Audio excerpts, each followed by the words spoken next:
Does it? I guess I just have concerns about additional traffic on Billingsley Road, considering the problems that are there now, based on the traffic that's there.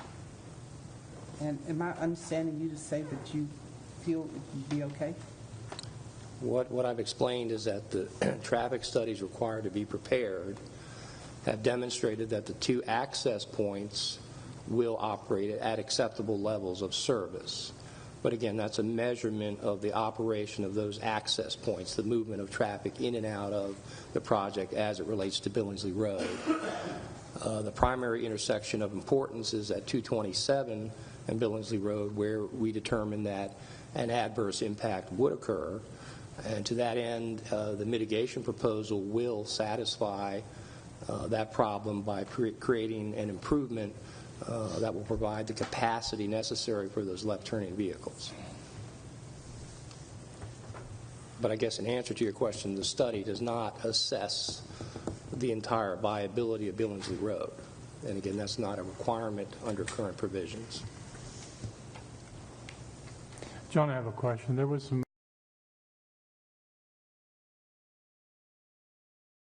Amy Daly. Can you repeat your question, please? Sure. The project is within the Mattawoman Creek watershed. So what type of impact is this going to have on the watershed? Is it going to be positive, no impact, or negative impact for the Guilford neighborhood? The analysis that's done both with staff and the Department of Natural Resources identified that there would be a potential for impact on several species that are listed as rare or threatened, as well as the aquatic environment. So they have a habitat protection plan that's been approved, that's been received concurrence from the Department of Natural Resources. That requires them to do a number of things by increasing stream buffers in certain areas, by doing environmental site design to the maximum extent practicable, by actually including in covenants different restrictions on the type of plants they're allowed to incorporate in their personal landscaping, treatments of soils, a number of measures that are required that are all intended to mitigate for any potential impact that could occur to the species as well as the watershed. There are non-tidal wetlands of special state concern on the property that was incorporated into the habitat protection plan and the measures. That's the best way to assess how the impact would be seen and addressed. Okay, thank you.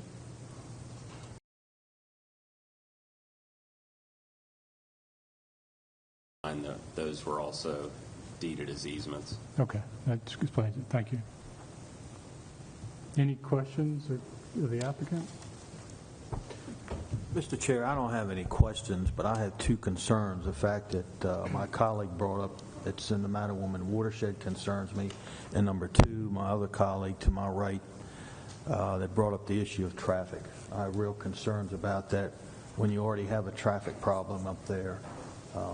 It could be adding to, even though there's been a traffic study done, it could be adding additional problems to that intersection. Intersection meaning Billingsley and 227? Yes.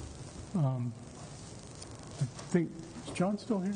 Yeah, John addressed that, but from my standpoint, I still have concerns about it.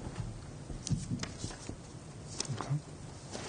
Do you want to talk to John? May I ask John more questions, or?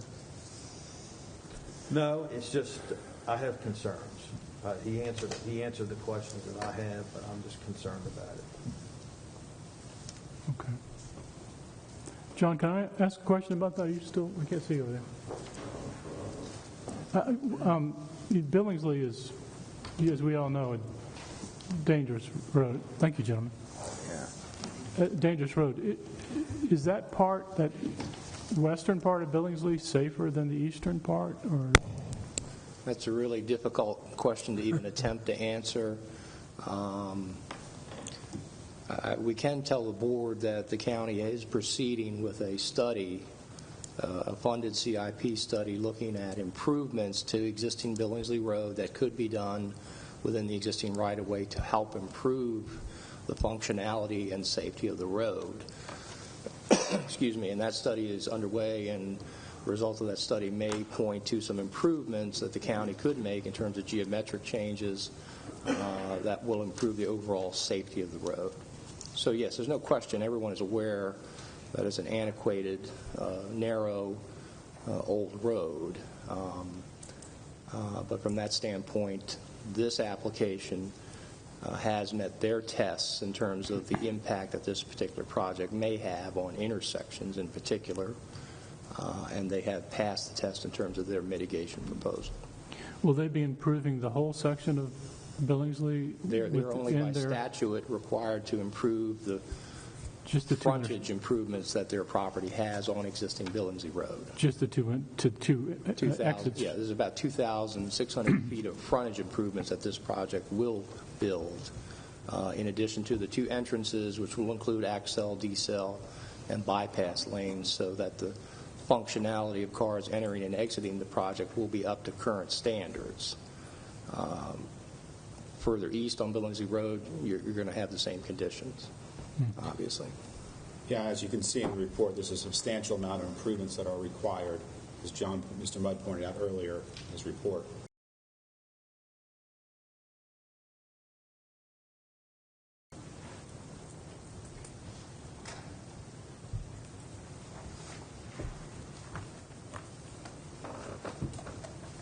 We need a motion. It can be positive or negative. We just need a motion. Well, I hope that we leave it open for, I don't know what the time frame would be, because as Mr. Boland said, I have some concerns about Billingsley Road also. It's just, and for me, it's probably personal because it's just a very dangerous road. And those are my concerns in regard to Billingsley. And if there aren't going to be any improvements, then my concerns grows even more so. Well, the applicant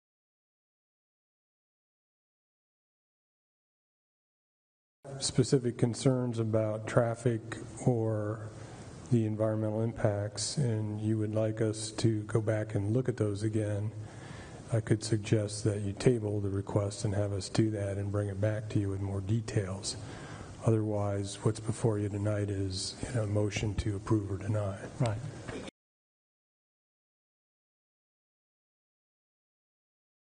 You could be asked to go back and look additionally at these areas that are of concern and come back with recommendations. I mean, do you foresee that this could be done soon so that it wouldn't? Yes. We could act on it fairly quickly, one way or the other. Yes, we can do it quickly.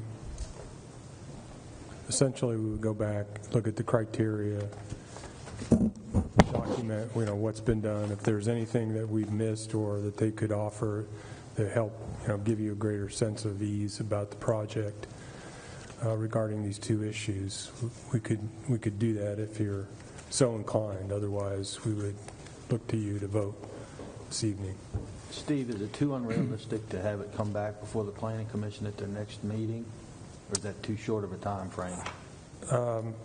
I would prefer it be 2 meetings, just to give us a chance to meet and go over the issues in more detail. Okay. Mr. Chair, I'd feel a little bit more comfortable. I'm going to make a motion that we defer this and have staff go back and look at some additional environmental features associated with the fact that it is in the Mattawoman watershed, and some of the traffic concerns that some of my colleagues have brought up at this meeting regarding this particular preliminary subdivision. There's a motion on the floor. We asked for specificity. I mean, essentially, I said for 6 years we've been doing this. So the question is, what particular areas of what we're required to meet are we going to be reviewing? We have 4 weeks to get back to you. So we'd like to make sure that if we had to spend more time, effort, and money doing so, that we are able to come back next time, which we thought we were prepared tonight based upon our conversations with staff over the last 6 years to find out what we're going to be expected to provide to you. I would suggest that, I reviewed the project. I realized that you've gone a long way.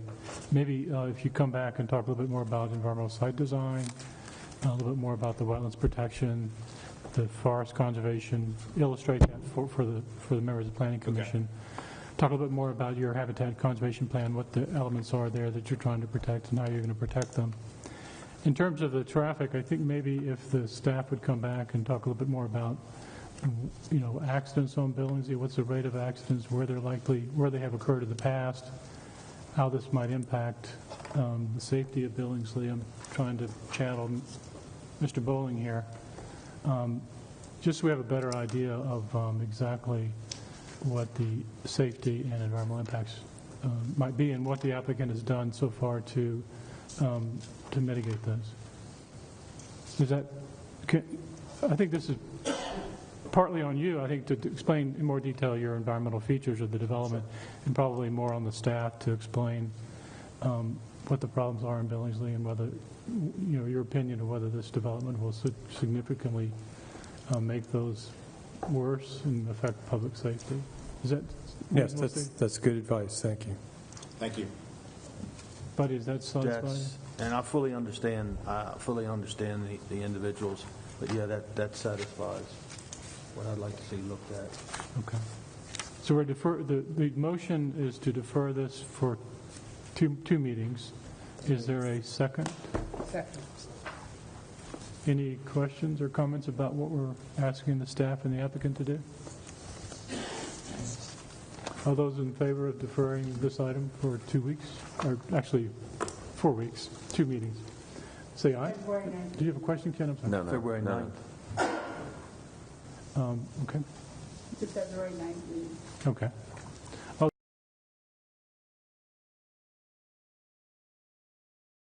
Next item on the agenda is Chairman's comments.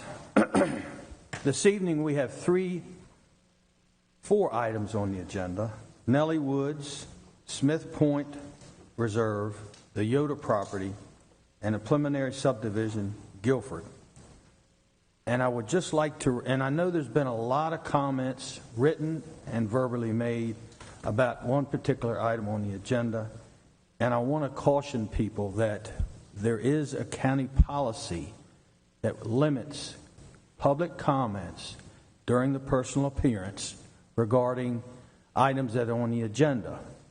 However, I would like to make the comment that PG&M is working to look at those that current policy and make revisions. And I will make it perfectly clear, if anyone making a personal appearance tonight starts down that path of making a comment of any items on the agenda tonight, I will caution you to stop and please sit down, because this is something that the commissioners really want to stick to is public policy. With that, we will have the first speaker for the evening under personal appearances.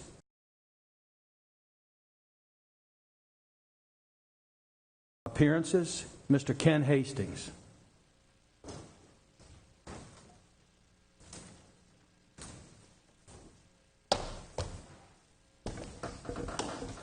Good evening. My name is Ken Hastings. I'm with the Mason Springs Conservancy, and I'm well aware of your policy about things that are on the agenda, but I'm not clear on how to deal with things that are not on your agenda that I believe should be on your agenda. And to be clear about that, I believe that you are due some sort of a presentation from PGM on the questions you asked on January the 12th, but I don't see those on the agenda for this evening. I expected a presentation with PowerPoint and the whole bit, because this was a big deal. It's a big deal when the majority of the Planning Commission says we need more information on what the effects of these regulations are on traffic safety and also on the environment. And I don't see that on the agenda tonight. And so my question is, when is that going to happen? Is it on the agenda and I missed it? Or are you going to do it at some later time? No, I will respond to your question, Mr. Hastings. And staff who's in the audience, please correct me if I'm wrong. They are going to make a formal presentation this evening, because that is the last item on the agenda. They're not only going to address the concerns that this planning body had in relationship to the previous time in terms of traffic, and I think environmental, and I think there was a couple other adequate public facility issues that were brought to this body's attention. And they will brief, because we have new planning commission members who have not heard a lot of this, and they need to hear that so they can make their own decision. Is there a document somewhere that has this? I mean, I tried to come here prepared so I would know what was going on, and I don't see a document dedicated to this process. It was, from what I understand from Mrs. Pickrell, the recording secretary, it was on board docs. I read all the documents that are on board docs. I did not see even the questions you asked, much less the answers that you asked. So I'm not sure where this is going, and I'm sort of in no man's land here because this is important. The Planning Commission thought it was important. You didn't vote on the 12th because you wanted answers, and for years I've sat here and watched this whole process and wondered, okay, where's this going? What happens with adequate public facilities? What do they really mean? And why is the traffic always getting worse? And why is it that when I do my survey work in Mattawoman Creek, it's always dirtier than it was last year? So either the process is wrong, the ordinance is wrong, or the application of the ordinance is wrong. So I was relieved when the Planning Commission asked the question you did on the 12th. And I've been sitting around waiting for a kid looking forward to Christmas for this to happen because I don't get to ask those questions, but the Planning Commission does. So I would like to know that this is being handled seriously and that someone besides the applicant is actually responding. That's not clear from what I read in board docs. I'll look at board docs. I did see a staff report, and I did see something in there about the 12th, but it also was a note in there that said that portion of the staff report was written by the applicant. I have a serious problem with that. So you tell me, can I go on and ask my question, or am I in no man's land? What's going to go on here tonight relative to these important questions that have never been asked before and for which there has never been a public hearing? Now, one way out of this whole thing here is just to have a public hearing. I think I have people back here that would support that, because this just doesn't work out very well. If I may, and Elizabeth Theobald's counsel for the Planning Commission.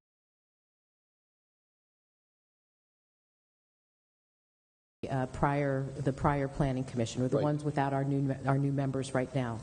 At the time, my understanding of how everything has gone, because we do have new members, we went ahead and incorporated the questions that were asked by the prior Planning Commission into the current report. I believe that did in fact include an addendum. Is that correct, Mr. Ball?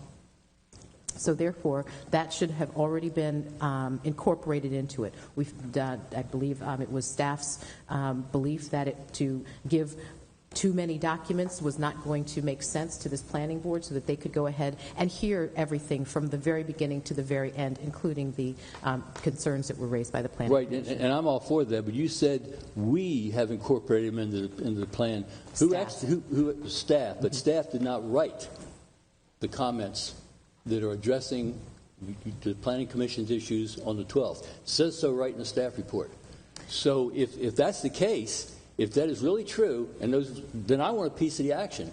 If the applicant is going to be allowed to provide a lens for you to look at, to see his view of the real world, I want to bring my own lens to the party. And one way to do that would be if you would provide a public hearing so that all sides can be heard. That's one of the reasons you have public hearings, so you can see the perspective of what's going on.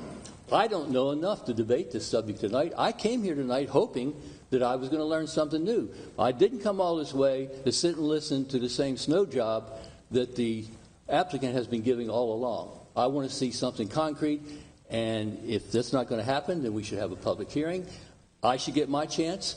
These people back here that came tonight should get their chance, and if other people can get the right pieces into the staff report, I want a piece of that action. Well, Mr. Hastings, staff are the experts on this. You have the environmental section, you have the adequate public facilities, and I would think in their presentation that they're going to address a lot of those issues that have been brought up.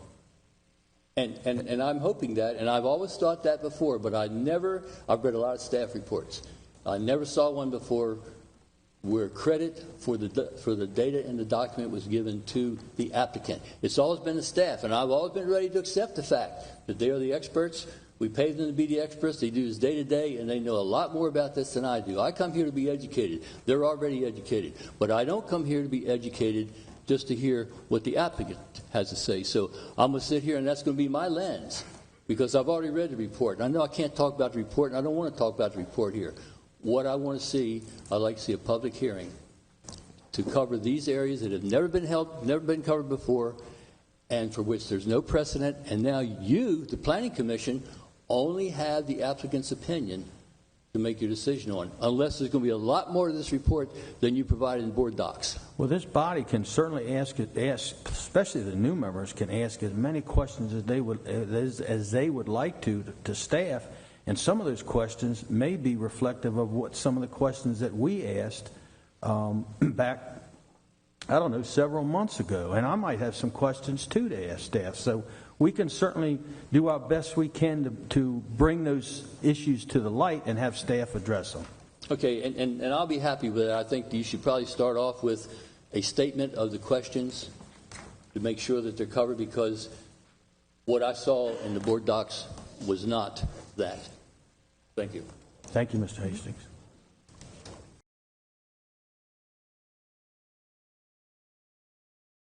Here to talk generically about the need for a hearing when you have a large decision that is going to be pivotal in the future of the county. And I just would like to say that I'm here because I feel like there should be public hearings when big decisions are made. And this is an opportunity for us to ask for a public hearing when there are big issues before us. And I would like just everyone in the audience that believes that there should be a hearing to stand up, please.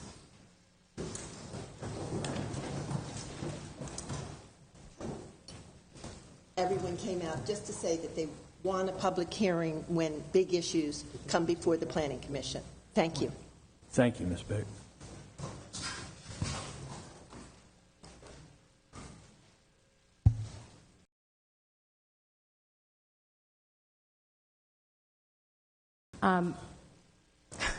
Mr. Bowling just asked me to go ahead and address a couple of issues with reference to the requests for hearings.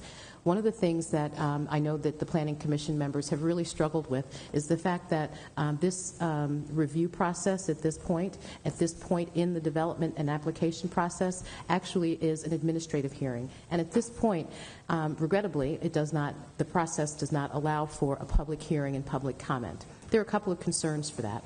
One thing is, if it's an administrative process, meaning that the applicants will go ahead and submit a project, and it's the staff's job to go ahead and compare the subdivision regulations and zoning ordinances and things to the application, and then to go ahead and analyze it and make that presentation today, it would be, I actually really think it would be unfair to you all who want to go ahead and feel that if you wanted to have a say, which would actually make a difference, it would be disingenuous. What I am going to say, though, is that because there has been so much concern, raised by each member of this Planning Commission, prior members of the Planning Commission, and staff as well, what Planning and Growth Management is doing is looking at developing a process which does allow for public input at a very early stage, so that therefore it balances the needs and concerns that the public, like yourself, would like to make a developer aware of if a project is going to try to proceed. So at this point, the administrative process does not, in fact, call for it, but you have made enough of a statement to go ahead and be present today. I don't want to diminish that. And I can only say now that staff is in the process of developing something. And I will have to say that even though they are developing it currently, and I've actually seen it, and actually in the last couple of meetings I had to update the Planning Commission members because they were asking for it as well as to the reasons why it's not here right now. But even if it were to be an acceptable process to include public participation in an administrative process, it won't apply to anything that's before this commission tonight. I understand that, but my question is, the Planning Commission has the right to request a hearing. Isn't that true? maybe it's not in the formal procedure, but I believe that there is the right to request a hearing by the Planning Commission. I mean, I am under the impression that the Planning Commission can request a hearing if they feel that it would be beneficial. Beneficial and legal are two different things. Even if they wanted to go ahead and call for some kind of a special meeting, first of all, it may not be able to be accommodated this evening. And second of all, it would be contrary to what I would give as legal advice with reference to public participation in an administrative process. And I need to go ahead and really emphasize, I am not without sympathy, empathy, and understanding of your position. But Ms. Bick? Yes. Your public appearance is over. I've already gone ahead and addressed your question. With all due respect, thank you so much. Well, I'm sorry. I protest the idea you may that protest it would not be legal to have a public hearing. It would be ill-advised and contrary to legal advice. So therefore, thank you very much, Ms. Bick. It speaks poorly of a county that cannot ask, but when their own planning commission it cannot ask for a public hearing if that is in the regulations. It speaks poorly because public participation makes things better. Thank you very much for your comments, Ms. Bick. Have a nice evening. Moving on with the agenda.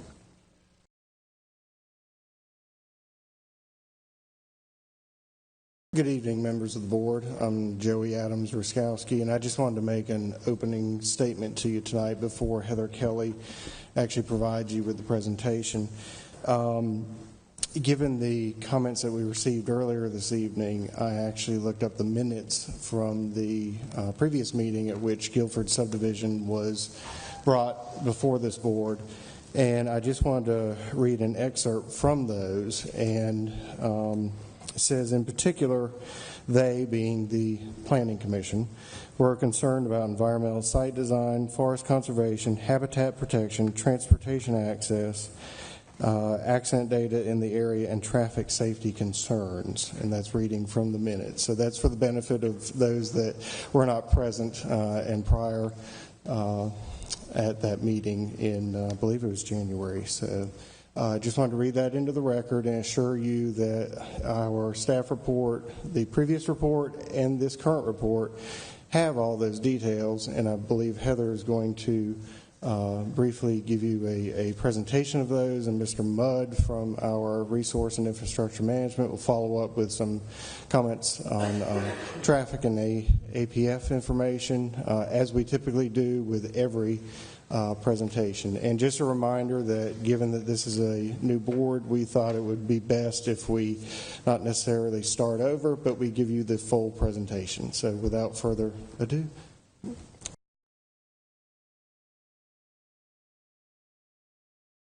Joey was mentioning about previous questions and concerns from the Planning Commission.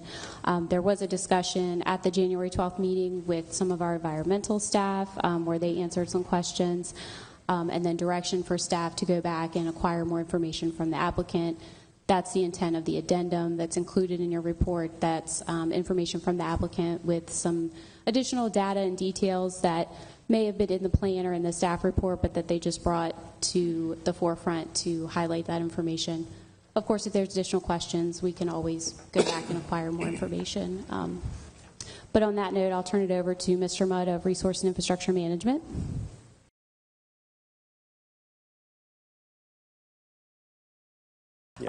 And the recent study used 5,000 vehicle trips per day as a criteria for the capacity of that road. And this subdivision is going to increase that by 3,000, which I think is a 60% increase of traffic on Billingsley Road. And it looks like all of the improvements we've talked about are from the development west and doesn't deal with anybody traveling east. And I'm very, very concerned about that. I mean, is there any way we can design these entrances to Guilford so that you can only enter them if you're coming from the west, and when you exit, you have to travel west, so we don't increase the volume going east? In answer to your last question, I think that would be, I'm not sure that's physically possible, and I don't know that a jurisdiction can limit an individual's access to a public road in either direction.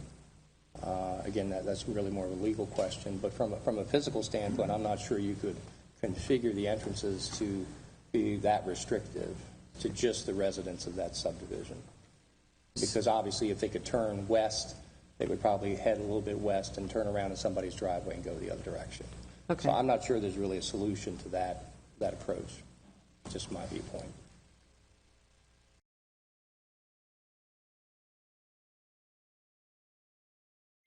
And in that, in the training module 2, it says, an APF says that if roads are too congested, then development cannot be approved until the problem is corrected. Now, we've got a study right now that's based on 5,000 trips a day on Billingsley Road. And that study showed that there are 37 places along Billingsley Road that are not adequate. So how can we justify increasing the capacity of that road by 33,000 trips a day, by 60%? Well, again, I think it's important to understand that this particular application has the burden to demonstrate that it meets applicable statutory requirements. Our role as staff is to prepare an analysis and to report to this commission the status of a project. Has it met the parameters? Has it met the regulatory provisions necessary to be viewed as approvable?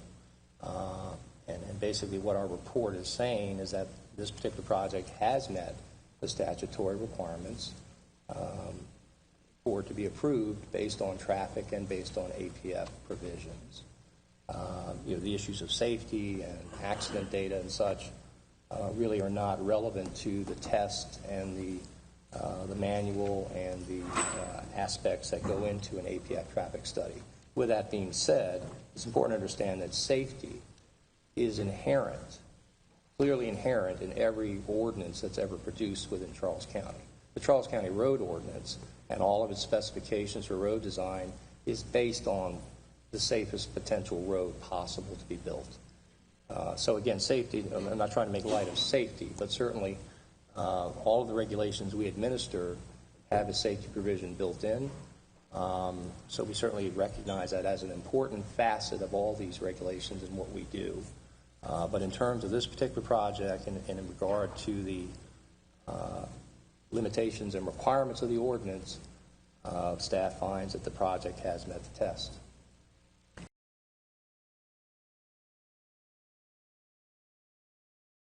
There's a resolution 2011-18 that the county commissioners came up with on April 13th, 2011. The county commissioners determined that the completion of the cross-county connector must be applied for purposes of considering road adequacy in connection with all pending preliminary plan, final plat, and building permit applications for subdivisions on Billingsley Road west of Middletown Road. Since we can't plan on the cross-county connector, how can we approve it? Well, again, that's a very good question. I'm not sure in what context the decisions made in 2011, the resolution and the zoning officer opinion of that time frame. Again, I'm not sure what legitimate bearing it has on the proceedings before you tonight. Well, this is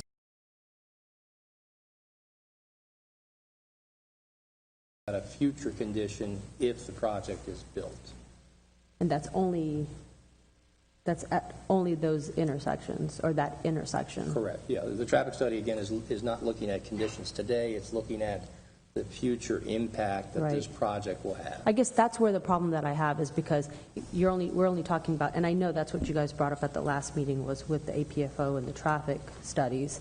It's only at the intersection. The problem is we don't just stick at an intersection. We're driving along that road, and that road is a one-lane. And I know that they're talking about the study, so we're talking how many years from now before a study is going to actually become, come to fruition.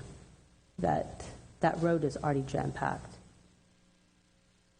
So I have a hard time believing just giving us some auxiliary lanes will, and adding how many thousands of cars daily, going to ease that up.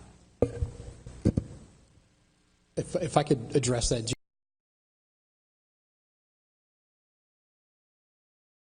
Cross-county connector. we've had some discussion. Obviously, everybody knows that that project is not moving forward. So the county has Billingsley Road in that area, and we have a series of improvements that we're planning on to improve that road because there is no cross-county connector or some other alternative. Because the first course of action was, well, let's bypass this road. Let's put most of the traffic on a different road. But since that project is not working out, we're going to improve Billingsley Road. The recommendations of the traffic study that was discussed earlier, when I say traffic study, I'm actually referring to the Billingsley Road Traffic Safety Improvement Study that was performed by the county as a capital project. And that particular study found, as Ms. Schertler mentioned, 37 areas of concern. And so the county is addressing those areas one by one. Now, that study recommended 5 specific areas to address first. Not all of them were location specific. Some of them were as simple as tree removal. Because fixed object crashes were the highest, one of the highest items within the crash study. So essentially what that means is people, single occupancy vehicles, were leaving the road and hitting an object, where it was an embankment, a ditch, a tree, a pole, what have you. So part of the process is to improve the road corridor. And how do you do that? Well, you remove trees where necessary. You remove or relocate poles where necessary, and you improve the roadside such that you don't have embankments or ditches right up against the side of the road. So all of those things are in the works. The easier ones will happen first, tree removal and that sort of thing. One of the other of the 5 items that was mentioned was there are 2 areas within the corridor, the 6-mile corridor, that have surface friction issues.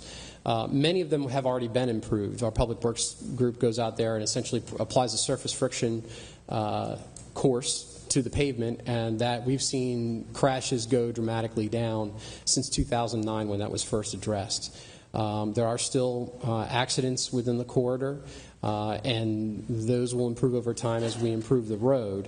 But given the changing course of what is needed to make an improved road corridor, we're making those accommodations. And so that's what the traffic study addressed. I'm trying to remember. To address Ms. Schertler's comment a moment ago, I've been more involved in the traffic safety study than Mr. Mudd has, so I wanted to add on top of what Mr. Mudd has already said. And I was here back in 2011, I'll say. So the resolution that you referred to that the county commissioners passed was based off a zoning officer determination, and that zoning officer determination basically stated that there were a series of subdivisions in the Billingsley corridor that were, in fact, relying on the cross-county connector, as Mr. Mudd said, as their second point of access. And so there's a context issue with regard to the zoning officer determination when it comes to the determination of adequacy. Adequacy, in terms of the zoning officer determination, was really referring to that second point of access and the fact that that second point of access couldn't be accomplished without the cross-county connector. So those subdivisions each had to address their second point of access in a different way since the connector wasn't there. So when there's references to inadequate road facilities in that area, it's specifically referring to the fact that the road that was going to be there for those subdivisions wasn't there in a timely fashion. So it refers to section 297-257C2 in the Charles County zoning ordinance, and that section is dealing with roads. And C2 specifically says that a project can use a road that's in the county's capital program to meet road adequacy standards, but there's a special provision in there that says it must be open to trips by the time those trips are generated. So if a project is going to exceed the 1,000 vehicle trips per day level, that second access point can be accomplished through a county capital road if you know it's coming, but the county won't permit those subdivisions to move forward unless the road is built and open to traffic for that second access point. Okay, so I have a question. I understand the 2 access points because I've been to Kingsview and I understand how you got one in and one out. What I don't understand is just because you have 2 access points, that doesn't alleviate the amount of traffic that's still going to be dumped onto Billingsley Road. You're still going to have, just because you came out of this way or you came out of that way, you're still going to have cars going both ways. Understood. So that's, I mean, and I just don't understand how you can say that the traffic,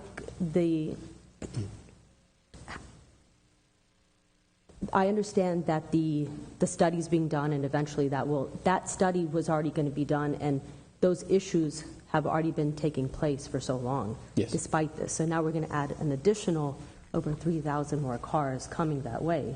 It just seems we're just adding more fuel to the fire. Well, like I mentioned when I first started speaking, our test is the intersection analysis, because the roads are conduits, they're travelways. So when you to measure a road, the way that we measure it is the intersection analysis. With the mitigation as proposed, all the intersections within the vicinity pass. The item as to whether or not Billingsley Road's capacity or whether it's an ideal road to receive those trips, we don't have a regulatory test for that. We have the level of service item in our APF manual. We have some other measurement criteria, but none of them are a type of analysis that is so subjective to address that. I mean, I understand it's and on that's paper, why staff's and that's reports recommends approval, Right. because we don't have a means to say otherwise. It's just, I mean, I drive that way, and I know the amount of traffic, and it's already bad. And if you try to make a left going to the elementary and the middle school that's right there, you sometimes have to wait 10 minutes, if you're lucky, and hope that you don't get hit. So I'm not sure how you're adding 3,000 more and adding an extra access point is going to With the mitigation that the applicant will be proposing with the project, that situation could improve. Could. I'm just not, I myself have not read the traffic study recently, but this particular traffic study, but the mitigation that was proposed was to alleviate the failures at the intersection I mean, itself. if you were telling me that they're going to be coming in and out of off of Indian Head Highway, that's a different story. But they're coming off of Billingsley Road. It's a big hot mess there, and then you're just going to add more. Just to clarify, when I say I haven't read the study, our staff has. Oh, I understand that. I don't want to make it seem like I haven't read it. I understand that. I understand that. Understood. Are you referring to the geometric criteria assessment that we've just received recently? I was actually referring to the mitigation the applicant's proposing as part of the subdivision, separate and apart from the county study. I had the opportunity to read this because we were... Yes.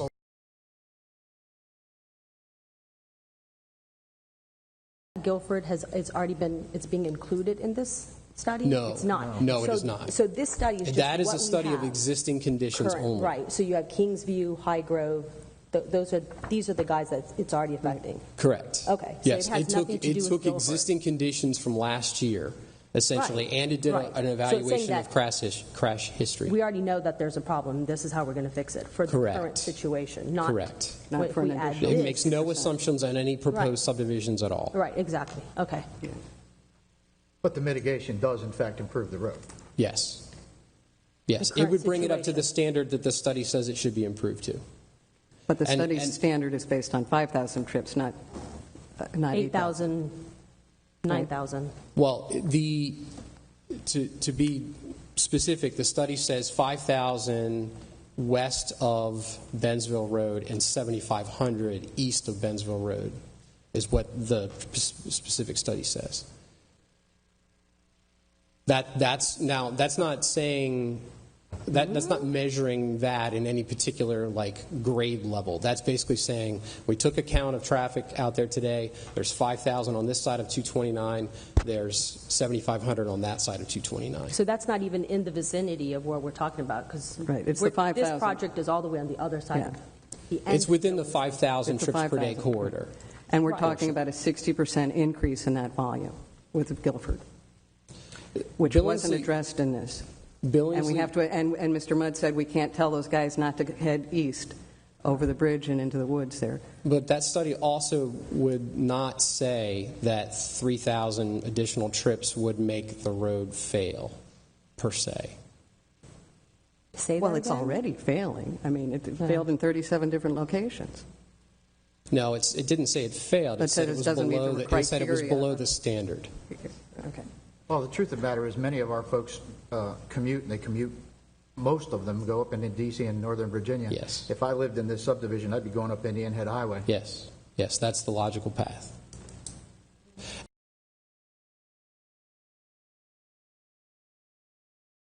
What we're saying here, what I can say from a staff perspective is we recognize the deficiencies of Billingsley Road in terms of comparing it to a major collector standard, which is what we would like it to be or what we've designated it to be. Because when a development comes in, we do this on all roads in the county. They all have a designation. And if they don't meet that designation, the developer of that project, in order to move forward and gain approval, staff is going to make a recommendation to the Planning Commission that they upgrade the road to that standard. Now, we can make that request and make that, of the Planning Commission can make that a requirement for their frontage and for off-site improvements. One development does not generally improve a road for 6 miles.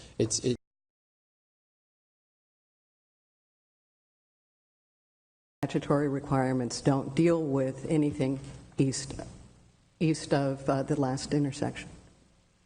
And it's sort of like, if you don't look for rare and threatened endangered species, you're not going to find them. Our study doesn't let us look at the volume on that road. And I do have a question. At the bottom of Guilford, it points right to the bridge that crosses the Mattawoman.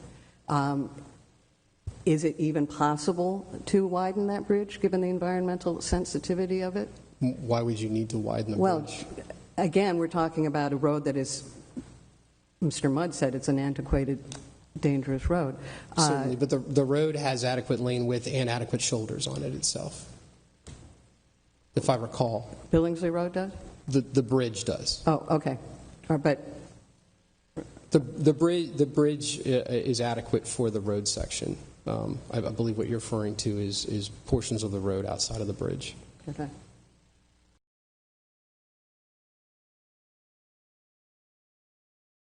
As you recall, staff mentioned, I think it was Joey had mentioned, there were several questions from the January 11th meeting that we had regarding this proposed preliminary plan.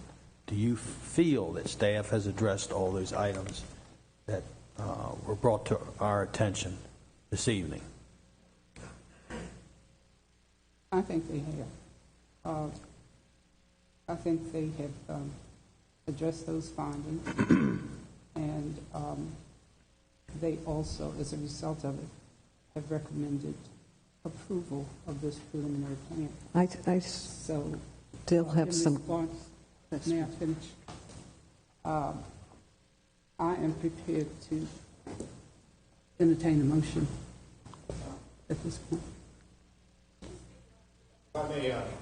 Wait a minute, young man. We have a motion on the floor by one of my. The applicant is present tonight and had submitted the addendum and was prepared to make an additional presentation to what staff will present as well. Can we deal with this and excuse me? Do they still want to do the presentation? We think we would, yes. Do you want to hold off on your motion, Joan, or you want to proceed forward? It's up to you. You have the motion. You've made the motion. I would like to. What I'm saying is that staff has recommended approval of this preliminary plan based on their very thorough analysis and findings, and I'm prepared to make a motion that the Planning Commission approve this preliminary subdivision plan based on their findings that there's adequate public facilities to support this project, that the project is consistent with the comp plan, and that the findings and recommendations that are incorporated within the staff report of today, May 18th, be adopted. I would second that with the statement that I believe staff has done a thorough investigation and their recommendation stands with me. Discussion, and I'm going to get to that. I'm going to get to you, young man, in a few minutes. Any discussion before we hear from the gentleman that stood up? Because I think the fact that he stood up and recognized we need to at least hear him out. Any discussion? Well, I still have a number of questions for staff, so I don't know if I can, if that's if it's appropriate to do that now. That's part of the discussion, so go right ahead. Okay. Actually, what I would ask you to do, actually what I think you probably would need to do, move to table this or at least put it on hold, because technically what you're doing is asking for more input and more consideration of additional facts into the decision that has to happen. Well, let's do this. Since council says the motion's been made and seconded, and there's further questions that want to be asked by one of my colleagues, and the gentleman back there would like to have an opportunity to speak, so why don't we table the motion? It's still on the floor. I'm not going to let go. You proceed with your questions, and then we'll get to the gentleman that stood up. Okay.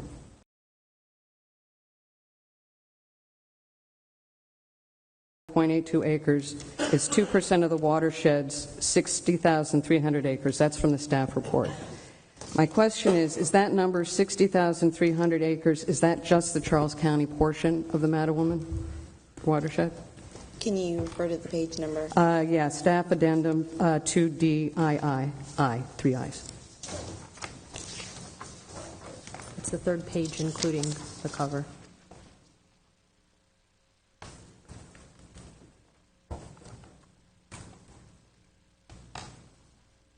Oh, shoot. I think I may have given you the wrong page number. Okay. It doesn't have a page number on it. It's the second page of the addendum. You said item 2, and then under D, it's item 2.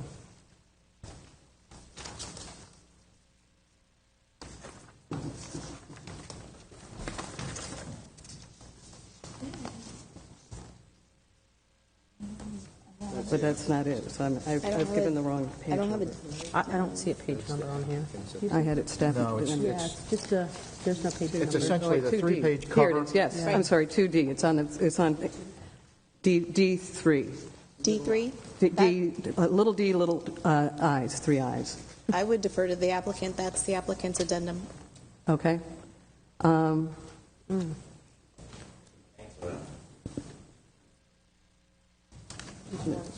Before you get started, did you want to go? So I have some other questions.